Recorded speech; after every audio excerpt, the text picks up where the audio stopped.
30. 3-0. A lot of battles, a lot of great Pokemon that have come along the generations, and a lot of hacks and BS that have left players raging across the globe. Imagine getting crit every single day of your life, and then getting poisoned by moves like Fire Blast.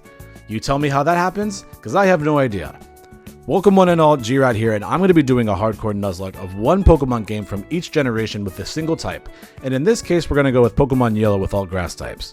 Funny how Yellow was one of my very first Pokemon games ever, and now I get to play Generation 1 again for what feels like the very first time. I named my rival 30 and went to set off officially on the challenge, which Red and Blue were 21 years old back when they were introduced in Sun and Moon, so can you imagine the age they might be in modern day Pokemon games? Well, speaking of old, Oak stops to lend me a Pikachu that I will name Knees Hurt, because at age 30, your knees are definitely going to hurt by now. I'll be 32 in just a couple of months, and I actually have bad knees, but it's from traveling to different regions of Pokemon. So I did mention this was going to be a run with only grass types, but there's a slight bit of an exception. See, there's only 6 grass type Pokemon to begin with in the game to capture, with 2 of them being the different biomes in the same area, but more on that later. Paris is the first official grass Pokemon, but it's not available until after Brock in Mount Moon. So instead, I have a Caterpie that will evolve into Butterfree that is named Grass Coated for now, since this will be the Pokemon that's closest to grass until then. After evolving Coated into Butterfree, I decided to stick with the level cap of 12 and challenge Brock for the badge. The battle went as smooth as it could possibly get, however, the AI immediately using healing items during a turn of status effect is the catalyst of a lot of Gen 1 mechanics I completely forgot about. Well, Brock is defeated, and now we can finally make it to Mount Moon, where we're able to capture Paris and name it Inoki. Like the mushroom, yes, but now we must put Sweet Coated in the box. Thanks for the help, and now it's time for Paris versus the world. And here's the thing about Paris. It's not that great. And we can't get another encounter until Cerulean City anyway, but we have the Fossil Maniac first to get by with 3 of his Pokemon. And this was the end of my first attempt. It's just too weak against Poison being part grass, and any Poison move, even Smog, will do an insane amount of damage to Inoki. So I'd gear up again, the same in getting Caterpie and defeating Brock, and now I'm going to face this Maniac again. In Generation 1, the type matchup chart is a little off to what we know now, because back then, Poison types were actually weak to bug moves, so leveling up to 20 will give us Leech Life, and will help with recovery so we can barely make it out of that one. But then there's the introduction to Team Rocket, the anime-focused gang, which, damn, y'all gotta be old too. I tried so hard to get past both of the Poison types and Meowth, but with getting poisoned and hit with a critical hit Smog, the second attempt comes to a close. Like, damn it, man. Attempt 3, you won't get past me, this time naming Paris Inoki 3rd, and really focusing on the stat experience by defeating low-level Pidgeys and Rattata. And now this little mushroom about to do some mad work, as it has motivation as its previous brethren have been slain by these goofballs. I can already see the damage difference after doing the stat experience training, which is essentially the beginning of what EV training is today. So after getting lucky with not getting poisoned up until coughing, I had a tug-of-war style battle to finally pull through and take the win. This is definitely Inoki's time to be called the MVP of the run. Finally to Cerulean City, and we can get our next encounter because we definitely need one since the level cap for Misty is 21, and we're not just getting any grass type, we're getting Bulbasaur. I go ahead and named it after gym because I'm always sore after the gym.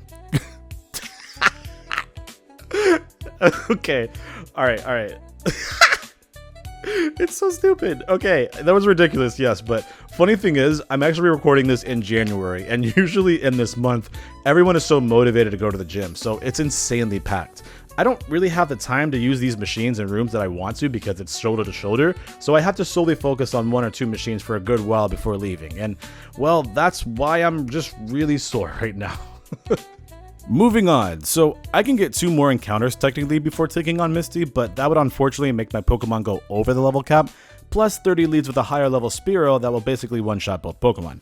So for Misty, we only have 2, which clearly is fine. I mean, Jim was able to evolve too, so it thankfully was a stress-free battle. Like I mentioned earlier, 30 has that Spearow that's threatening, but once we get past him, we can go to Route 24 and Route 25, where I catch both Bellsprout named Divine and Oddish named Plumeria respectively. Alright, seems looking a little bit more promising. All thanks to our little Inoki that could. Bill wants us to free him? Wait, how? Wasn't 30 at your place just a little while ago? Couldn't he have helped you? Just leaving it to me, asshole? I'm not gonna help you, dog. Just kidding, I'll take that ticket off your hands as thanks. Now that we're stumbling in Vermilion City, the level cap is now 28, and the first to evolve in this segment will be Plumeria, which Gloom looks like it had just came out of a crime scene and is literally getting caught red-handed. Next is Divine into Weepinbell. And after all Inoki's hard work, it's able to evolve into Parasect, which it might be slower than the others, but that attack stat goes stupid in here, as well as it's learning Spore here soon. Hey yo, let me get to Mew real quick. Lieutenant Surge is next, and thankfully he only has his Raichu, probably because all of his Pokemon went out to war and Raichu was the only one who made it back. So because of that, all of my Pokemon resist Thunderbolt, and I'm able to safely take care of it to obtain the badge. Yo, the color difference in the cities and routes are really appealing to my eye on the monitor, handheld Game Boy in my hands right now. And this lavender one is really unsettling because of the theme, but the colors go nuts. Celadon City, the Las Vegas of the Generation 1 games. And honestly, we're not going to be here to gamble that much, but we will be here buying vitamins for stat buffs, grabbing leaf stones and drinks from the vending machines to give to the guards, and then grabbing the coin case for TM prizes later. But I do need to progress, so I'm going to go to the gym. This gym is great.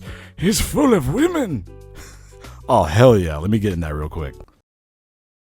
So, I had to cut down a tree to get back here. So how did you... After a little bit more grinding to the level cap, Jim can finally evolve at 32. And now I've mentioned this in my Fire Red flying run, but it's time to clap Erica's cheeks, which is what that old man was trying to do. I lead off with Inoki because I did mention that poison is weak to bug in this gen, so spamming Leech Life on a grass poison type was what went through my head. But I feel like Tangela is really underestimated in this generation. With the bind mechanics and high defense and high special, this thing can literally wall most of the decks. But after a back and forth between Inoki and Tangela, both Weepinbell and Gloom go down to 1 Leech Life each. After Erica, both Koga and Sabrina's level cap jumped 18 levels higher, so in between there must be a whole bunch of things to do, right? Well, the Rockout hideout generally has poison-type Pokemon, so Inoki has now become a demon to make a way right before the boss's room when... Oh, you bitches are so done. Every single time you come out to fight me, Inoki will come and get its vengeance over and over again. It's my headcanon for them now. Giovanni gets down taken pretty easily, and with the Sylph Scope, it's now time to head into Lavender Town. 30 is too old that he felt like he needed to be in the graveyard, which, come on, 30s is not old. It's just maybe not as young as a good chunk of the people playing Pokemon today. It's fine. Are you guys seriously here right now? Inoki just beat your ass down and now you're willing to have that happen again? Well, turns out they did. With now Fuchsia City being in our grasp, the most nerve-wracking part of the run finally comes around, the Safari Zone, which holds another encounter. However, if I fail to capture it, well, you know. So after searching in Area 2 while grabbing items, I run into an Execute. And now the moment finally gets revealed. I throw the first ball, no go.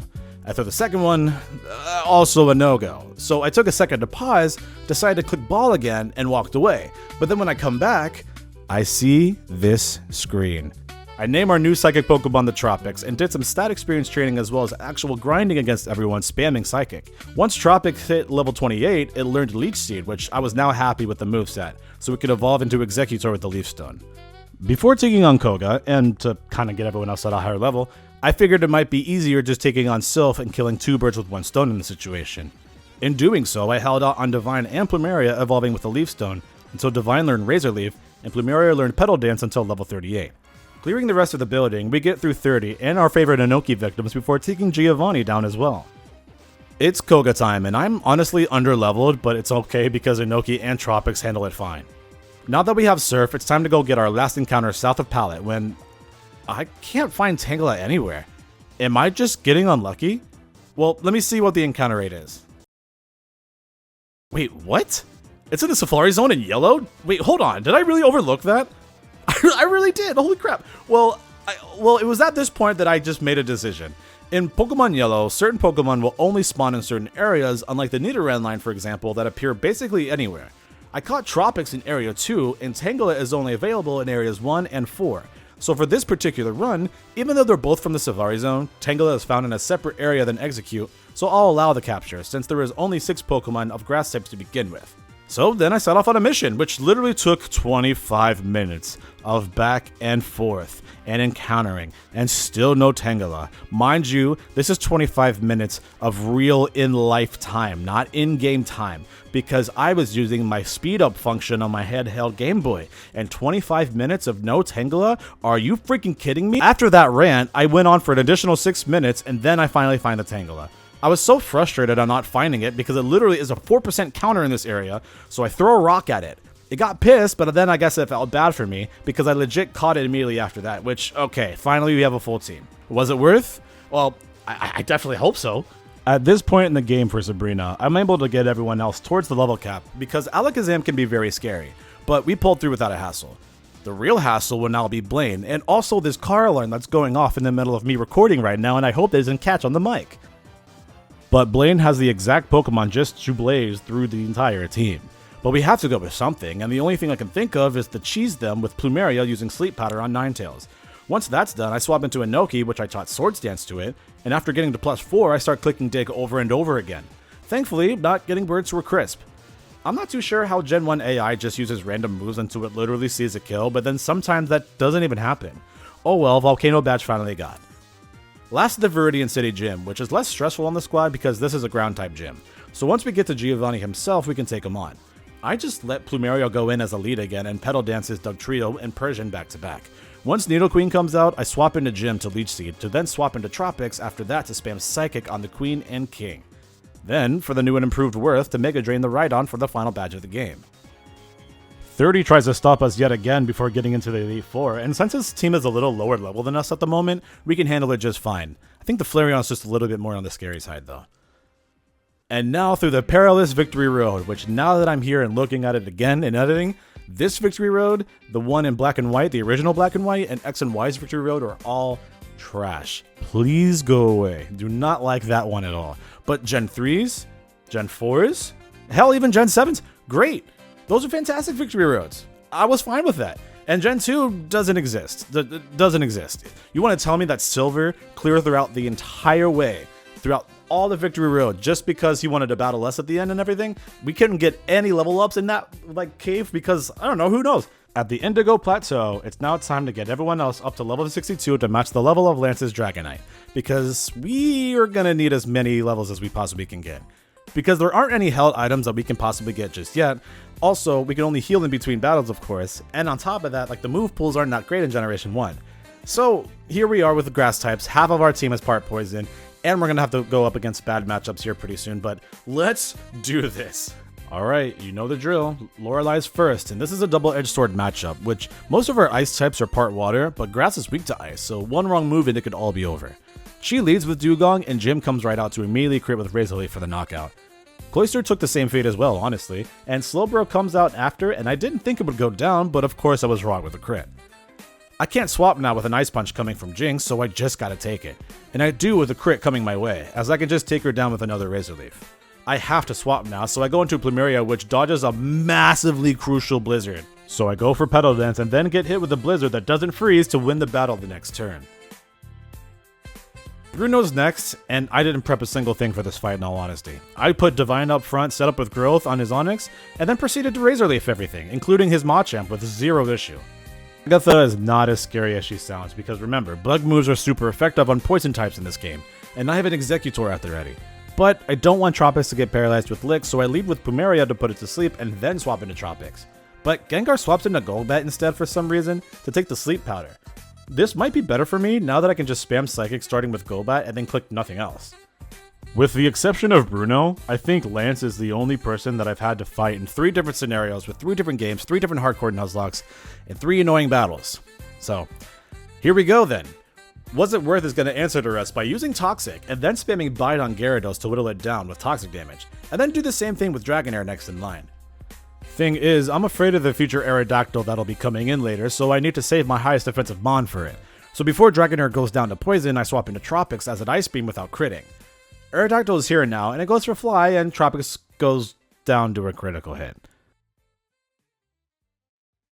Well, I have to try to put it to sleep, so I send in Plumeria to do so, and it misses after a Wing Attack slams me. It goes for another one, and I hit this time, and I can put it to sleep.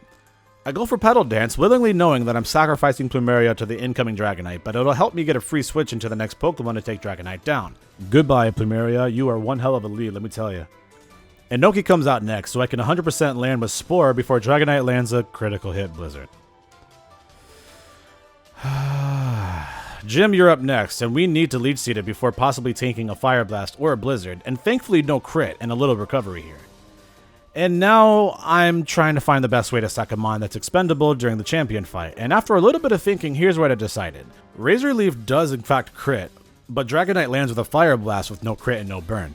So with Jim at low HP, if I can swap into Divine and take one attack and get Leech Seed recovery, Dragonite will be in an HP range so I can Hyper Beam it. Critical hit? Are we freaking serious, man? As a desperate attempt, Jim fires a Hyper Beam that doesn't do enough and goes down. And that's it for Worth 2. It was too low of an HP to do anything despite his special stat. I took way too much damage earlier. And the third attempt's over. Don't ask me if it was worth right now, dude. Like, no. I was distraught. So many critical hits, and I know the mechanics of the crits are crazy in this gen, but non-critting moves, critting all the time despite the speed stat, I just felt like those were really critical hits.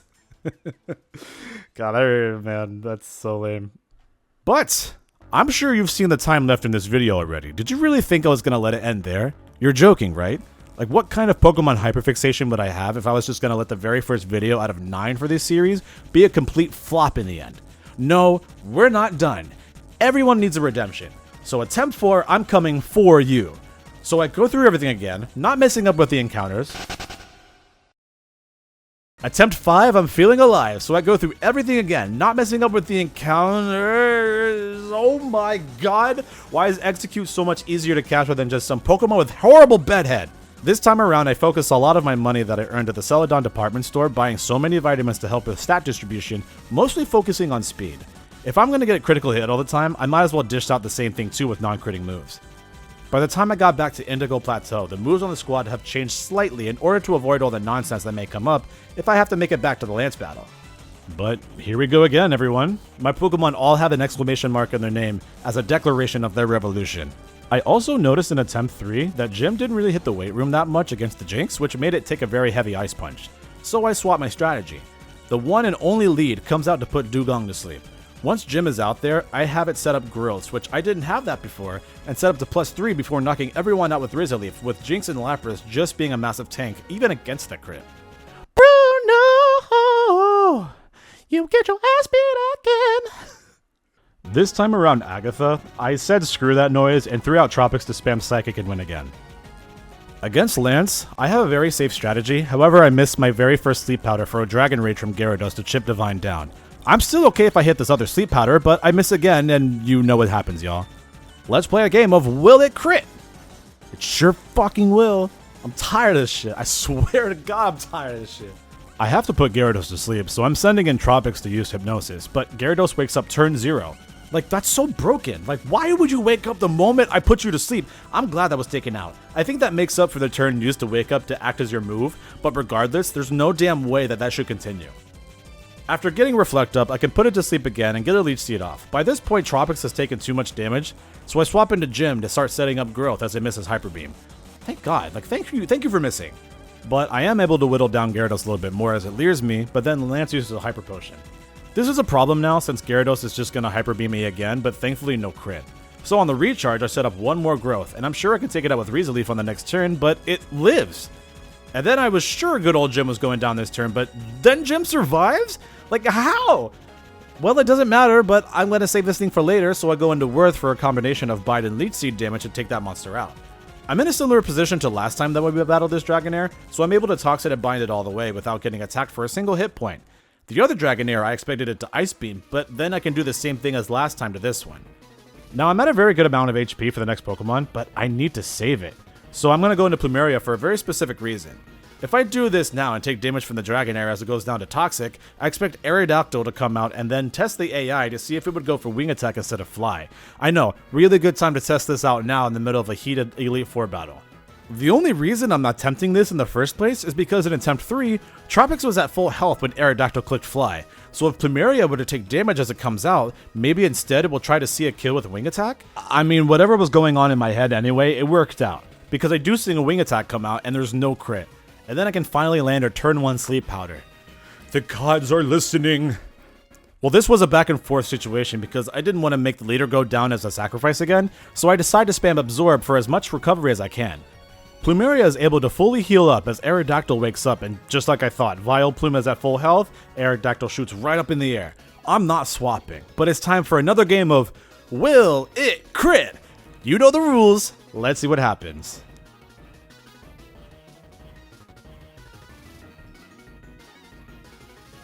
Yeah, there it is. But hey, Plumeria is that lead, putting in that work.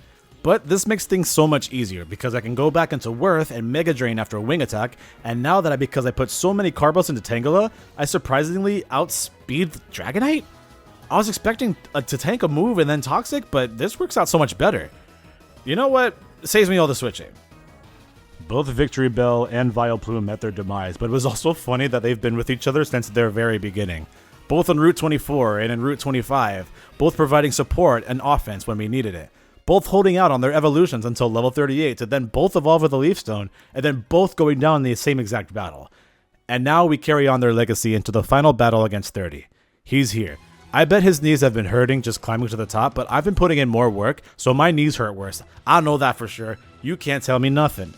Can you just imagine just older Pokemon trainers, though, just sitting on a chair because their body hurts in a battlefield and just crushing their opponents in battle? Just imagine like an old man in a wheelchair and he just says Gyarados Hyper Beam. Hyper Beam comes out and just wrecks the whole battlefield with him in the wheelchair. You know what? It's time. 30 leads with Sand Slash as Inoki takes Plumeria's spot to put it to sleep with Spore. I then swap into Gym for growth setups and then waited for Sand Slash to wake up to start attacking. But I just started attempting to go for +6 with as much health as possible, so I lead seeded as well while setting up. All it's doing as a poison stinging, I'm just going to stay in and keep growthing up, because I'm not going to get poisoned and I'm not going to take that much damage. So once I'm at +6, I click Razor Leaf to one-shot Sand Slash. Wow, that's hard to say. One-shot Sand Slash. One-shot Sand Slash. Holy crap. Alakazam's next, and even at +6, this thing lives on just over half. Because hey, Alakazam has to have a high special, and then it goes for Psychic. And I'm just going to stop the video right here for a second. We've played this game before, haven't we? Welcome everyone, back for yet another game of Will It Crit. That's right y'all, this game is played by being in a very crucial part of a battle scenario and witnessing whether or not the move shown will be a critical hit. So dear viewers, let's play. And wouldn't you know it, the game just loves to do its favorite thing to me. Going for setup sweeps in this generation is probably one of the harder things to do because of the crit mechanics, but setup sweeps are almost uncounterable in this generation. Inoki, it's time for you to take another Psychic, but it goes for Kinesis instead, so it's able to knock it down with Leech Life. Nice Pokemon you sent out next. Leech Life can take it out in 2 turns. Ninetales is a little terrifying, but I don't have a choice but to stay in, so I end up putting it to sleep after dodging a Fire Spin. So now I can safely avoid its next move with Dig and one-shot it. Inoki? Are you that Mon though? Magneton comes out next, but what's it gonna do? Dig takes it out in one shot too. And now comes Vaporeon? Not Flareon? I was thinking it came out as random at first, but honestly, all it does is that the rival's Eevee evolves depending on the very early game on whether or not you win both early battles, skip a battle, or lose and skip a battle. And you know what? On attempt 5, I didn't even care that I lost the early battle, I was just trying to rush back to where I've been, but the Nuzlocke didn't even start yet at that time, so I hadn't put 2 and 2 together, and of course I didn't battle the rival on Route 22 before the first gym. So, you know what? The Ninetales would have been there instead, and actually has a high special, so if anything, it was a nice trade-off. Thank you all so much for watching this video up to this point. It really means a lot to me, because this run was absolutely terrifying in the early game, and in the very late game. So, throughout the whole entire generations of Pokemon games that I'll be playing, I'll announce the MVP, which is the most valuable Pokemon at the end of a completed run. And in this team, man, there were so many really good contenders, but if anyone has to be chosen now, the MVP is without a doubt Inoki the Parasect. This thing struggled so many times in Mount Moon, but without giving in, Inoki pioneered the entire team to what it ended up becoming. And to top it off, it took down 3 of 30's Pokemon. And with that, the next challenge will be out in March, so give this video a like as it lets me know that you're supporting the channel. Comment what you like, comment what you don't like, as always just to help us improve. And don't forget to subscribe, because not just more Pokemon content's coming your way, more content in general.